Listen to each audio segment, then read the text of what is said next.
Once in a while, it is quite important to redesign your life. And how do you do that? There are a lot of ways to do that. But I prefer redesigning your space so that it gives you a new perspective, a fresh perspective. And if you have to redesign your space, your home, the best place is IKEA. You go to IKEA, you look at the different products they have there, the designs they have there. You try to imbibe those designs, those ideas into your home, right? But I have one person who has been responsible for this redesigning, who has been in this industry for more than 3 decades. And one very particular, peculiar thing about him is that he has been with this firm for more than 3 decades. Just quite rare in this era, right? Welcome, Mr. Vinod Jayan. Thank you. Thank you. He is the managing director of IKEA Futtaim, and he has been managing Qatar, UAE, Oman, Egypt. How are you doing, sir? Thank you. Thank you for having me in your studio. So you have a very serene, calming appearance. Has anyone told you that? Whenever you speak or whenever you sit, there's a very calming presence exuding out of you. I've never realized that, Okay. and I don't know, but a lot of my friends and family, they say that when they come and sit with me, they get a positive vibe. Wow. Nice. So I'm happy for that. Well, I can vouch that they're not lying. It's quite true.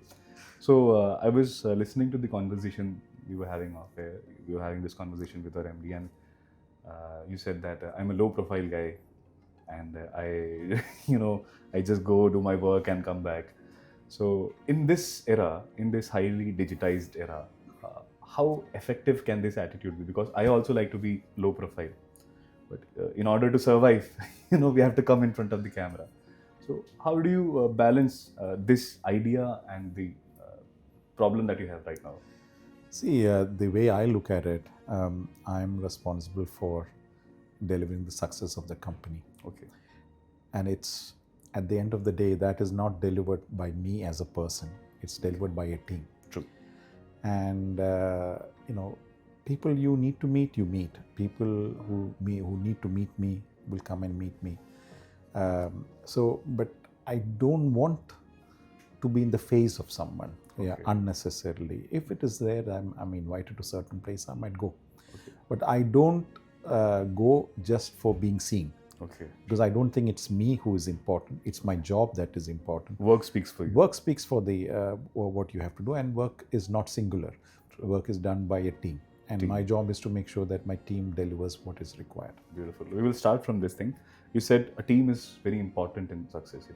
In order to have success, a good team is the most important ingredient. What makes a team a really good team or an extraordinary team, according to you, from your experience? It is diversity. Okay. If I have to start, I have close to 17 nationalities in my regional management team. And my regional management team comprises of the big store managers, the functional heads who are sitting in the regional office.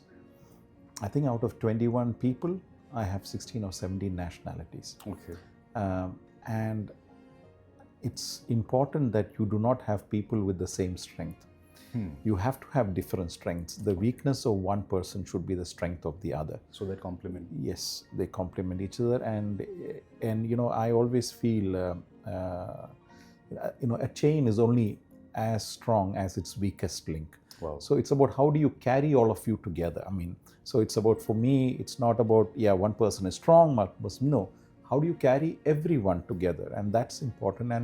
And I'm fortunate, my team, they stand with, stand with each other, because in a lot of cases you see in team members trying to outperform the other. Mm-hmm. Yeah, you will not see that. In fact, if somebody is struggling, they come together to help him, and that's how, help him or her. So that's how I would like to see my team, and that's a unique culture we have. No, when you say that, it is actually, this is how a team is supposed to be. But we can see a lot of people or a lot of teams are not like this. They're not performing like this. There's some internal competition going on between them, which eventually ruins the whole morale of the whole team. One thing I started when I've been heading the organization now for 9 years. Okay. Is that nobody comes into my office to complain or gossip about another person. Okay. I always encourage them to sort it out between themselves if they have. In difference of opinion are bound to happen. True. But if they cannot solve it, and you have Thomas here who is proof of it, I tell them both to come together. Okay. But they are adults, they are senior managers in the business, and I've always seen them, once I have put my expectation that way, I've hardly had to sit down to, very rarely I'll have to intervene. Okay. But other than that, my team works very well with each other. Beautiful, beautiful, beautiful. Now, one question, as you said, diversity is very important, and the sense of cooperation amongst team members is also quite important. I was thinking about how do you manage the diversity that you have? You said you have 17 nationalities. And when we say 17 nationalities, it means 17 different cultures, 17 different languages, 17 different mindsets, and the list goes on and on and on. So, as a leader, how are you managing the diversity? I think the common factor is the values. Okay. So, if for Futtaim IKEA, we have respect, integrity, collaboration, and excellence, and that gels well with the IKEA values. So, you can actually put one over the other.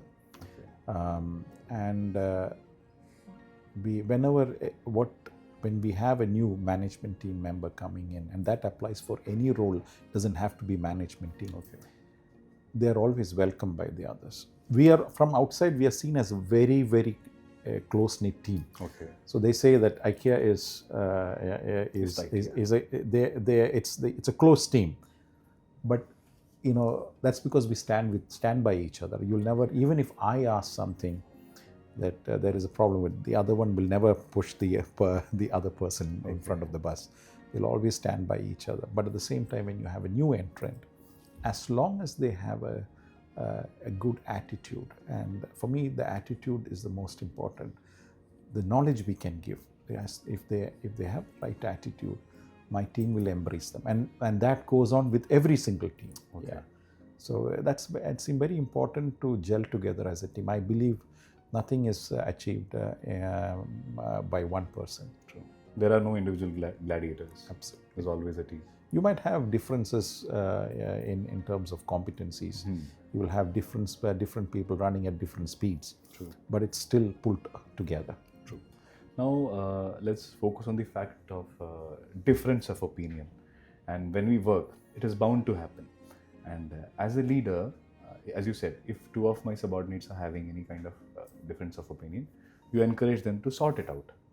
Now, in a scenario where you and your subordinate are having a difference of opinion, and how do you sort it out? What is your modus operandi? And what are the things that you imply, or what are the things that you try to apply in this negotiation?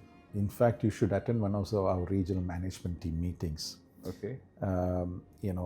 First of all, I'm a very demanding manager. Okay. I've got very strong opinions. But one thing in our management meetings, everyone can express their honest opinion. And that opinion can be also completely the opposite of what I have put forward. Okay. And one thing I always let everyone is I hear everyone. Okay. And there are many times I have to correct my opinion. Okay. Because with my limited knowledge, this is what I thought. But when they open my thoughts to another area that I have not thought about, I'm the first person to change. And that's not at office, even at home.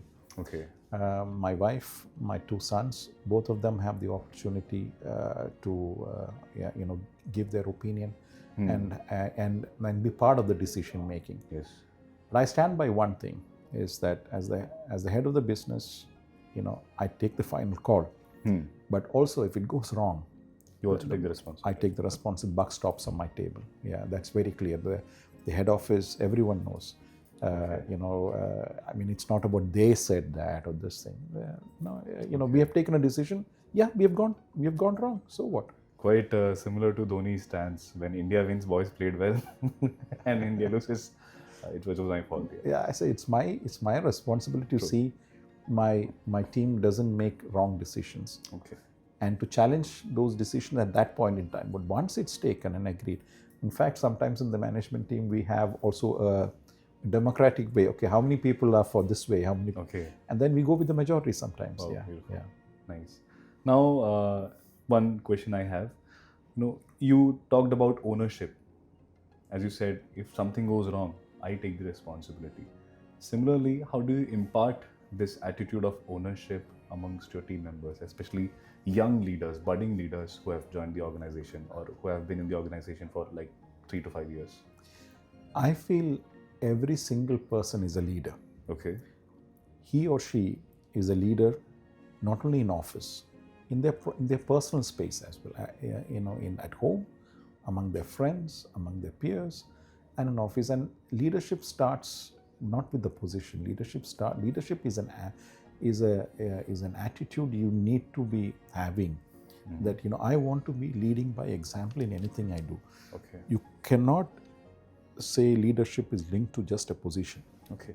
If the position is higher up in the organization, it becomes even more important. But it starts from childhood. If you see, if you go back to your days when you were studying in school or you were playing in a team, cricket or football, you would have always seen those 2 or 3 people who always, even though they were not the captain, they were always people who used to take the lead to help people, to guide people, to take them together. And I think that's an attitude you develop, and it's not something to do with you as the head of the business. It's about how do you make sure that is happening. So in fact, we have now a program that we are doing, Leadership by All, that is being rolled out. Okay. How do you take responsibility for, even if it's a small area that you have? Okay. So I don't think it is about me, and I don't think it's even about my management team. It's about leadership at every level of our organization. Okay. So the most non-cliched question in leadership debates, discussions, are leaders born or are they made? What is your answer? I think you need to be born with a certain attitude, certain genes. Okay. But that alone doesn't make you a leader. You need to work hard. True. You need to be able to lead from the front. You need to, in fact, I have, the 3 C's of life, and I have that as a poster in my room. Okay. I have 2 posters. One is the 3 C's, which is you need to take a choice. You need to make a choice to take a chance if you need anything in your life to change. Wow. Yeah, and the other poster says, it is about the team. Yeah, it's always about the team. Together we always win. Yeah, yes. So these are the 2 posters in my office. Yeah, and I really believe in the 3 C's of life, because I have always taken chances, a lot of them calculated chances. Okay. But I do take chances because unless you embrace the unknown, you don't know what it is. True. It probably comes from, I have been traveling the whole of India because I used to be a tennis player. Okay. So even from the age, when I was in probably 11 years, I had gone from Trivandrum to Ernakulam in the south state of Kerala on a train with a few friends who were also players. So, it's probably, I should thank my parents for giving me that freedom. And I've traveled all over India. So I have no problem, embracing the unknown. Okay. But you need to also, you can't have, reckless chances. You need to have calculated approaches. So you said you manage 4 countries, Qatar, UAE, Oman and Egypt. These 4 countries are entirely different in their culture. Absolutely. The customer base is also different. Customer aspirations are also different. So I think diversity is one thing that has not left your job profile, not just with your team, but in your operations also. All these 4 markets are diverse markets. So how do you make sure that you stay relevant in each of these markets? I think that's what keeps me interested to keep going. Okay. Because it's not only diverse, it's also within each market, things are changing. Okay. Yeah. So you have from high spending power to the lowest spending power to the middle level, demographically different. If you take UAE and Qatar, we have a larger demographic spread. Egypt doesn't have that, and Oman is right in the middle. But that's why if you look at IKEA, we try to be locally relevant in every market that we try to.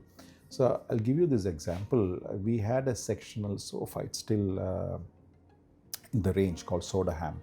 So when Soda Ham was, it's a sectional sofa, but it can be done as 3-seater, 2-seater. Okay. So when we opened in Qatar, we go to a lot of the homes, because we say home visits to know how they live. So then we reflect that in our showroom. Okay. So we have the showroom on the top level, and the market hall is at the bottom level, which is pick and go stuff.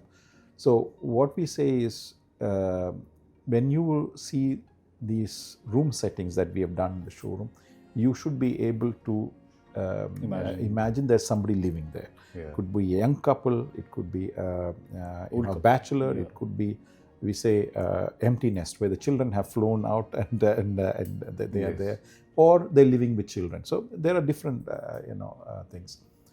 So we said, how do we create this majlis with our range? Majlis is always the tradition. So we took the Soda Ham sofa, and we did because majlis is always back towards the wall as an L shape or a U shape.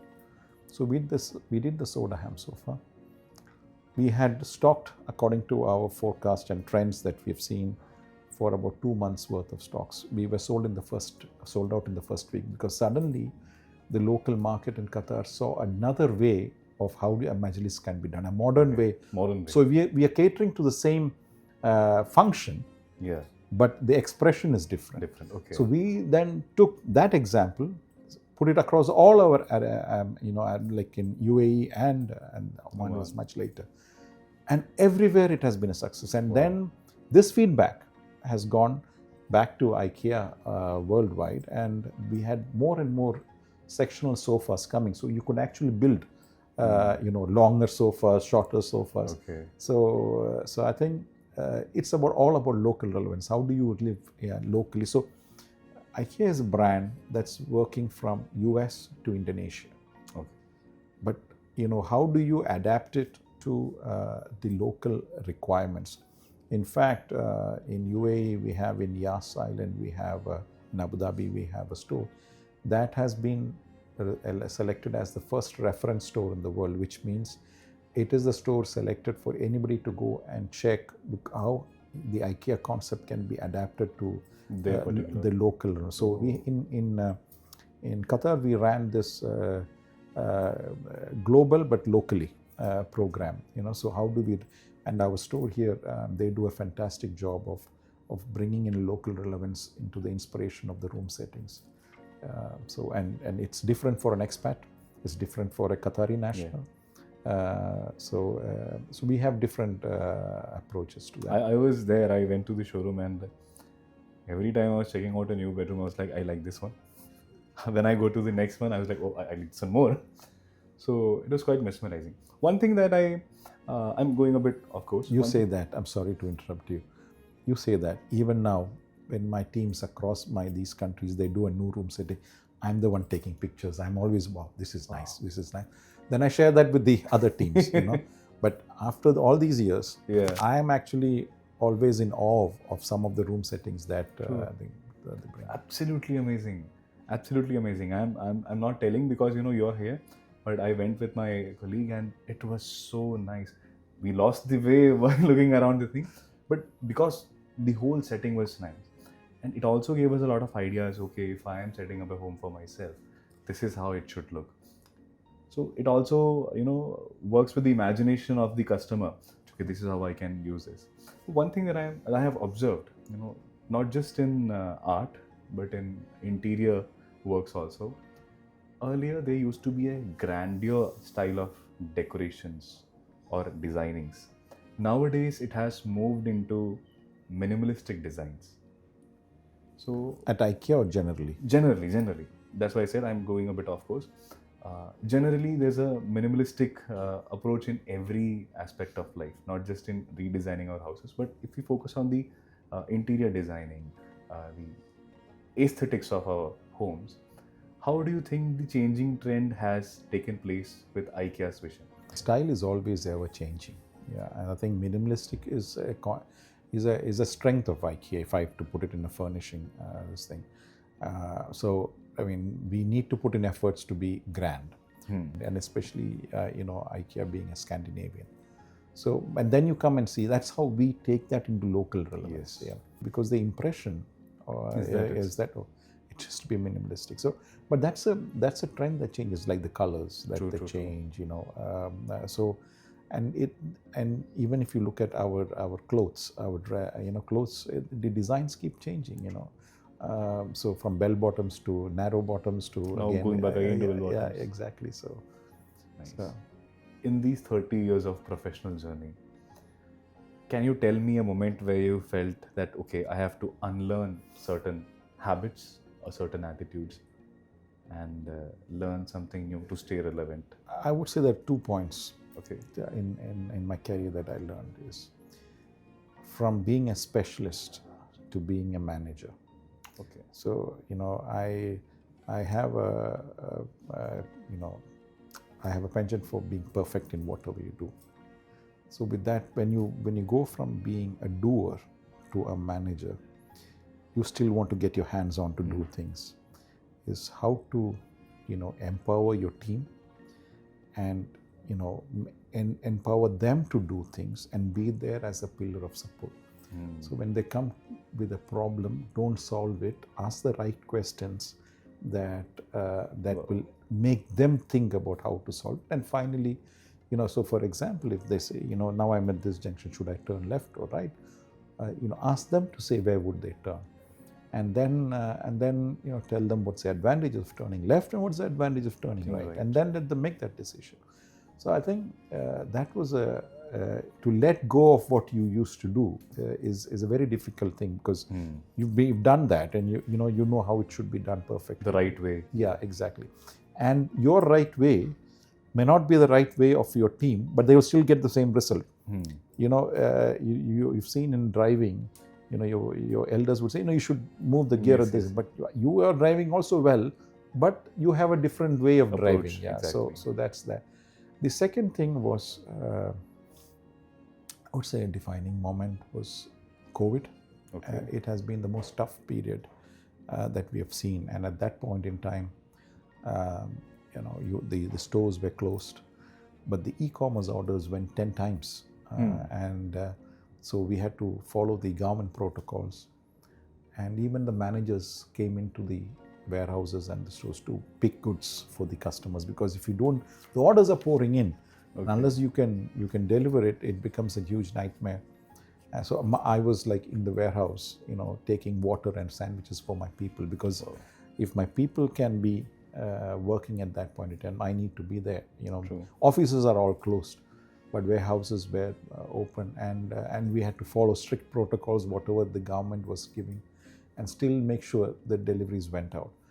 And at that point in time, I could see how every single person was coming out to help the others. So, they're working, they fall sick, they get COVID, the next person comes in, does it. So they know sometimes getting exposed can be there with all the masks and this thing spreading. Yeah. So, but once the vaccinations came in, it was okay. But the tough thing was to make sure that the protocols are followed, because there was government checks always, and we had to follow, because health of the people were the most important. But even within that, how do we support the customers who were looking for getting things? So that has really brought us as a team together at all levels. I think it's the most beautiful thing about crisis. When a crisis happens, the team sticks together and does everything that is required to get the company. It was not that this is my job description. Yeah. No job. Let me just help the country. Companies tide over that crisis. As you said, this is the exact moment when the crisis hits. That's the exact moment when you realize that job description was just a part of the job. Now what you do determines the rest of your professional journey. Yeah. That's why a lot of people say every crisis is an opportunity. True. And as a business, whenever we have economic crisis is where IKEA does the best, because we come from a value for money proposition. So because of that, IKEA always, in recessions, IKEA always does better. Okay, beautiful. Now coming to one of the final questions of the podcast. Every business evolves, right? Every industry also evolves. Similarly, nowadays, it is a digital first approach, digital shopping approach. So how is IKEA evolving in this digital first era? As you said, during COVID, the e-commerce sales were on very good note and people were buying it. But the first-hand experience of looking and experiencing the room, the setup is different, and that's what makes IKEA completely different from all the competitors in the market. So how do you balance the e-commerce rise and the pleasure of the experience of going around and looking around IKEA? First, I would like to decouple digital and e-com. Okay. These are two different things. Okay. But it's used in the same Same sense. For me, how do you use digital to push forward the customer experience? So that's what we call omni-channel. Okay. So customers should experience the same shopping experience or across all different channels. Let them choose how they will. So, for example, if they're browsing the products from the comfort of their home, they should be able to shop from the comfort of their home. If they are coming to the store, they should be able to either pick up the goods and go to the checkouts, or they should be able to take a picture and then buy it online, even from the app. Or so the developments that you've seen is, let's start from just the food. Now today, for example, we have the digital kiosk.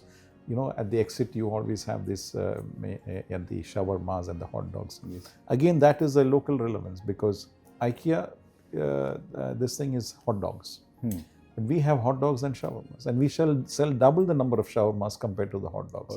Hot dogs is a huge seller, but we sell double the number of shawarmas. So what we've seen is, and it's normally crowded, the exit bistro. So, see, if I'm a customer, I'm standing there, I always have this feeling I have 10 people standing behind me. And if I'm a co-worker trying to serve the customer, I have 10 people. Okay, what do you want? Okay, next first, and then next. Yeah. But by introducing the digital kiosks, people take their own time in terms of deciding. We are able to give more add-ons. So we're selling 26% more items per customer compared to when they're ordering at the counter. So, and it makes it very easy. They can choose, pay, and then they get a number, and they have to wait. And as soon as they get there, the food is ready. We call the number and they deliver. That's number one. Number two is if you take our app, and I would encourage everyone to download our IKEA app, because if you take the app, you have a barcode scanner there. You scan the barcode, you get all the information about the product, and you can add it to your shopping cart. When you plan kitchens and wardrobes, the co-worker plans together with using the digital tools. Now it's much more easier. At the end, you get a QR code. You can scan it, and then you can take that to the till and then show them this thing. So we have also queue busters when it comes to peak days. On our website, we have augmented reality as well. Not yet. We used to try it on the app, but we're getting it back. But on the website, we have augmented reality as well. So I have used that. Yes, and it's so. How do you use all the digital tools, whether it is offline or online, to enable the customer to have a better company? Plus, we have a 360 view of the customer. We have a tool that we know when they come into the store, we know what they have browsed online as well. From the mobile number or this thing. So because you connect to our Wi-Fi, we know. So we are starting that also in terms of how do we then target the customer in terms of this one that you were looking for is around the corner, talk to you. And if they want, they buy. If they don't want, they don't want to buy. So things are advancing in such a big space. And how do you, so we are looking at making sure that we can be helpful we shouldn't be intruding into the customers. This thing. Everything is with permissions. So once the customer permits, we can help them out. And also now, We have the digital catalog coming out soon. So you can actually, there are a lot of products you can scan and you can take it to the shopping cart and buy. So if you have the app, that's very easy. Okay. So this is how, so while even sitting at the comfort home and browsing the catalog, and the catalog is, digital catalog is made like a book. Okay. It should come out soon. So it's all about the experience, and investment in that is very important. Now we're bringing in also AI into our designing. We're working on that. So we're able to turn around the design much faster than somebody planning it for them. Got it. Now one question, I have a doubt. It's not a doubt. I think I already know the answer, but still, in a business, customer experience is one thing. The product being good is another thing. Sometimes some businesses focus on customer experience. Certain businesses focus on making the product really amazing. As a business leader, you have been in this industry for more than 3 decades. What is the right mix of these two things? Is there a right mix, or you should focus on only one thing? You can give a fantastic customer experience. Customer will be happy, but the product doesn't live up to the expectations, you've lost the customer. Okay. You can have an amazing product, But if the customer experience is bad, they will never come back to you. You have some amazing cars. In every market you have cars. And if you see, certain cars are much more popular in certain markets more than that. But the cars are nearly of the same standards. It's because of the customer experience that particular dealer gives. Okay. We believe it is a combination of both. And there is one more element that customer experience has to be linked with our co-worker attitude as well. We call co-workers. So for example, that is why in IKEA, you buy kitchens, you have a 25-year guarantee. So the peace of mind is important. Yeah.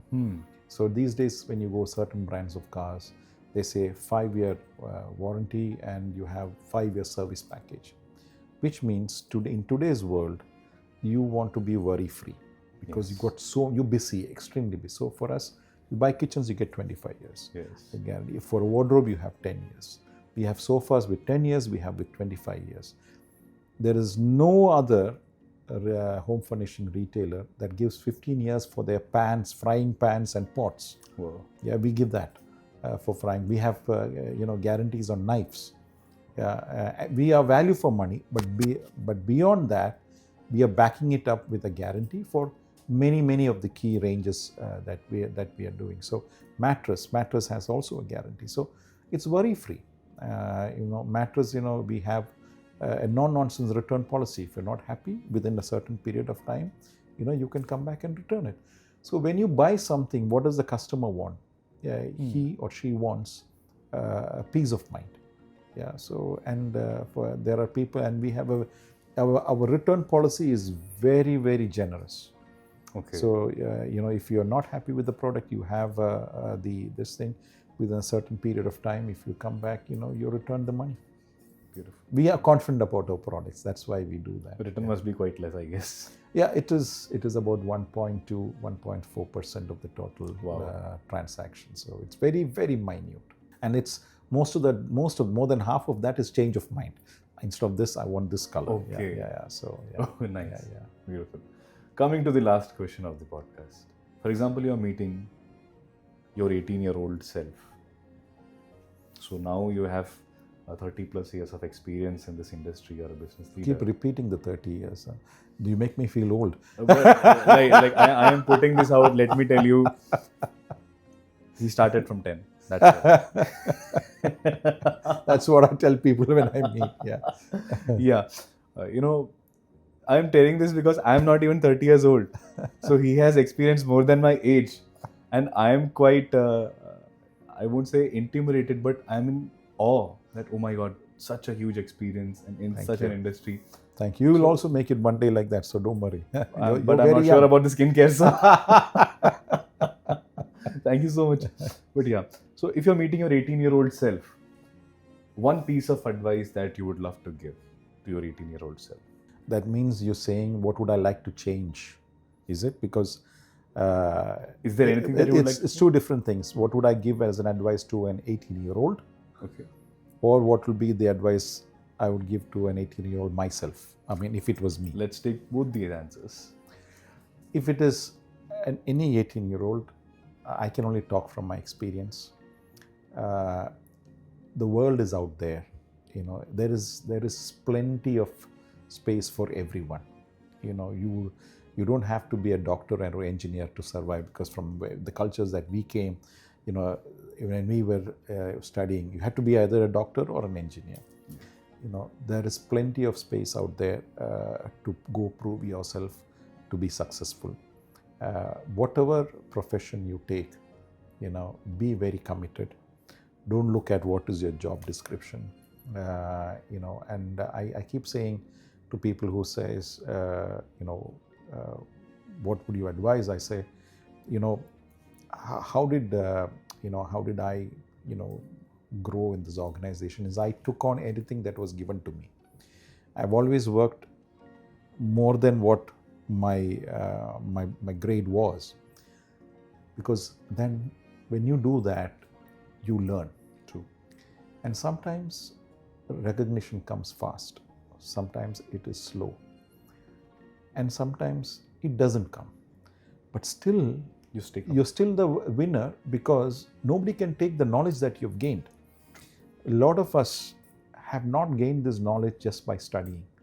A lot of us have gained knowledge by doing things. And so don't worry about, is it part of your job description? Try to learn whatever is given to you. Try to do whatever is trying to give to you.